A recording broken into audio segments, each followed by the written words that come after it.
The Black Giant Episode 3, The Gateway.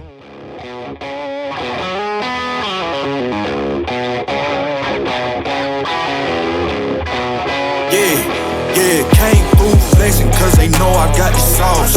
Got the presence on me, I can't ever take it off. That's why I came country boy stepping, yeah, I'm country boy stepping. Country boy stepping, yeah, I'm country boy stepping. Yeah, they can't get like me, rocking boots and white tee. Designer on my cuff. There's a term security consultants use, one you won't find in most textbooks. They call it the last 20 meters. It's a distance between a plan that exists on paper and a plan that has to survive contact with an actual human being standing in the way of it. Every heist in history has a version of those 20 meters.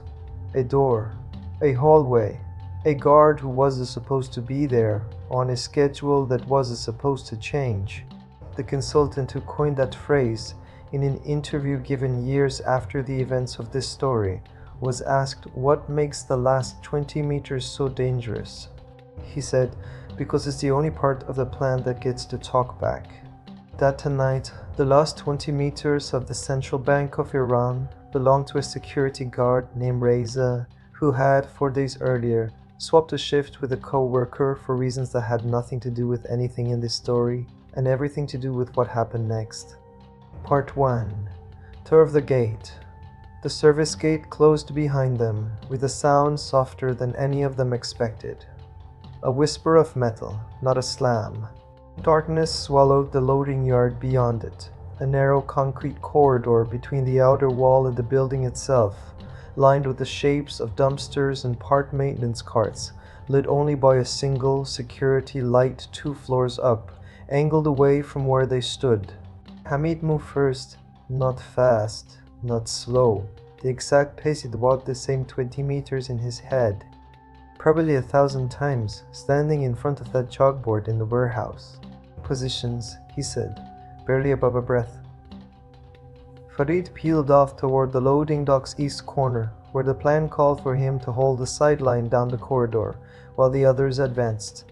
Sara stayed close behind Hamid, her hand resting near, not on, the small case she carried. Soroush lingered by the gate itself, one hand still on the release mechanism, exactly where the plan needed him. The last one out if things went wrong, the first one gone if they went right. The building rose above them, blue glass panels catching what little light the city threw against the clouds. From this angle, low and close, it didn't look like a bank. It looked like a wall with no visible end.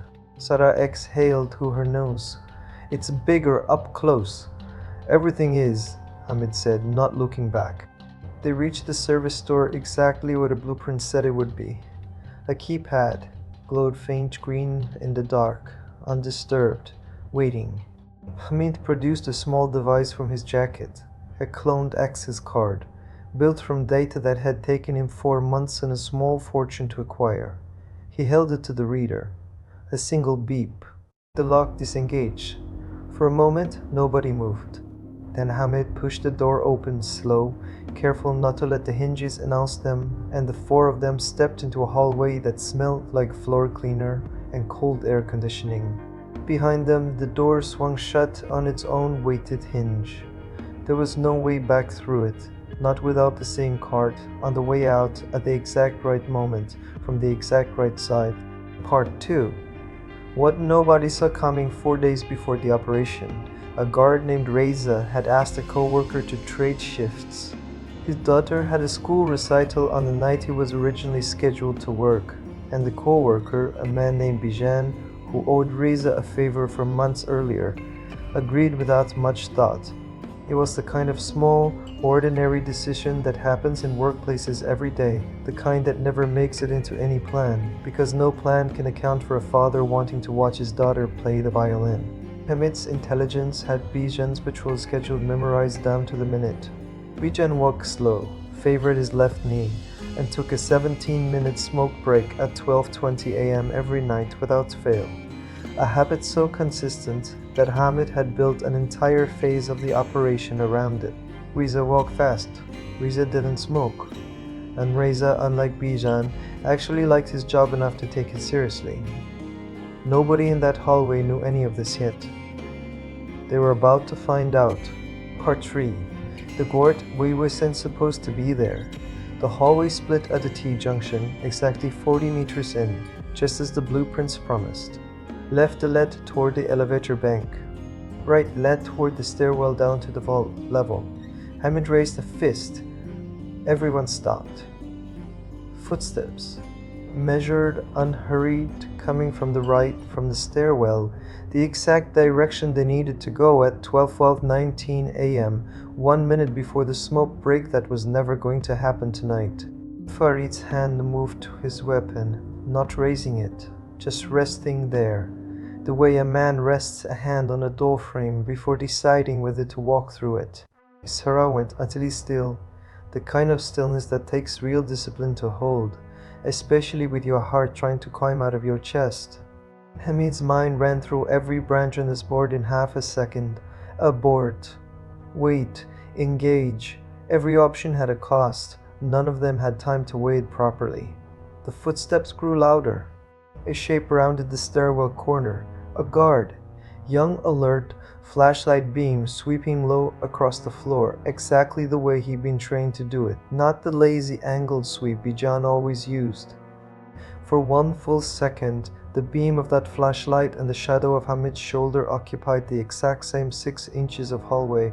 Then Farid moved, not with the gun, with his body, closing the distance in 3 silent steps, one hand clamping over the guard's mouth from behind, the other hand pinning the flashlight arm before the beam could swing wide enough to catch anyone else.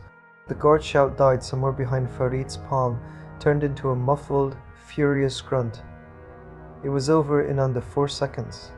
The guard, Rizal, went still, unconscious, lowered to the floor by hands that had clearly done this before, with a care that surprised even Sara, who'd expected something rougher. Nobody spoke. For a long moment, the only sound in that hallway was 4 people breathing. "He's not one of the guards from the blueprint schedule," Hamid finally whispered, kneeling by the man's ID badge, reading the name stitched into his uniform. "Reza. This isn't right. Bijan should be here." Farid checked the man's pulse, satisfied himself it was steady, and looked up. "Plans change. People trade shifts. It happens. It's not supposed to happen tonight." Hamid's voice had an edge to it. None of them had heard yet. Not fear. Something closer to fury at his own math being wrong. Sara crouched beside him. "Hamid, he's down. Nobody's hurt who shouldn't be. We're still on the clock." She glanced at her watch. "Barely." Hamid stared at the unconscious guard for 1 more second, like the man's face itself was an insult to 2 years of planning. Then he stood. "Zip ties. Move him into the utility closet. We keep going." Part 4. What the city didn't know yet. While that hallway held its breath, 6 kilometers away, the Haqqani highway had just gone fully dark. 2 sets of road spikes, deployed in under 90 seconds by men who'd rehearsed this exact maneuver more times than any of them wanted to admit, brought the first 3 cars on the eastbound lane to a screeching, tire-shredding halt. On the westbound side, a flatbed truck broke down directly across all 4 lanes, its hazard lights blinking with theatrical, unhurried patience. Within 4 minutes, traffic in both directions stretched back over a kilometer. Horns, shouting. A city discovering, all at once, that something was very wrong with its main artery north. At a police substation 11 minutes from the bank, a dispatcher who had been quietly scrolling through her phone sat up straight as 3 separate calls lit up her board within the same 30 seconds. She didn't know it yet, but she was about to become the first official record of the biggest night in her department's history. She also didn't know, nobody in the city knew, that 6 kilometers south, in a hallway that smelled like floor cleaner, 4 people had just dragged an unconscious security guard into a utility closet and were now standing outside a stairwell door that led, finally, toward the vault. Part 5. The last door. The stairwell was narrower than the hallway, lit by a single strip of emergency lighting that turned everything the color of an old bruise. Soroush's voice crackled faintly through Farid's earpiece from his position back at the gate. "Everything okay in there?" I heard something on the guard net. "Handled," Hamid said, quiet, not breaking stride. "Stay on the door." They descended 2 flights in silence. At the bottom, the final door waited, reinforced steel, painted the same gray as the walls around it, unremarkable except for the biometric panel beside it and the faint hum of something enormous behind it. Refrigeration, ventilation, the low mechanical breathing of a vault built to survive things far worse than 4 people with a cloned access card. Sara stared at that door the way people stare at the ocean the first time they see it. Something about the scale of it making the whole operation suddenly, physically real. "This is it," she said, and for the first time all night there was no sarcasm in her voice at all. Just something quieter, almost reverent. Hamid checked his watch. 12:24 a.m. "We're 4 minutes behind schedule," he said, more to himself than to anyone else. "We make it up on the other side of this door, or we don't make it up at all." Farid took position beside the frame, weapon low, eyes on the stairwell they just come down. Watching for a second guard wasn't supposed to exist either. Hamid pressed his palm to the biometric panel, not his own, a lifted print, painstakingly reconstructed from data even Sara didn't fully understand how he'd acquired. The panel blinked amber, then green. A heavy mechanical sound rolled through the door, deep enough to feel on the floor. Hamid's hand hovered over the release. "Once this opens," he said, "the 15-minute clock starts. No stopping, no mistakes. Everyone ready?" Nobody answered right away. Then Sara very quietly opened it. Hamid pulled the handle, and in the silence that followed, in the half second before the door swung wide enough to reveal what was on the other side, all 4 of them heard the exact same thing at the exact same time.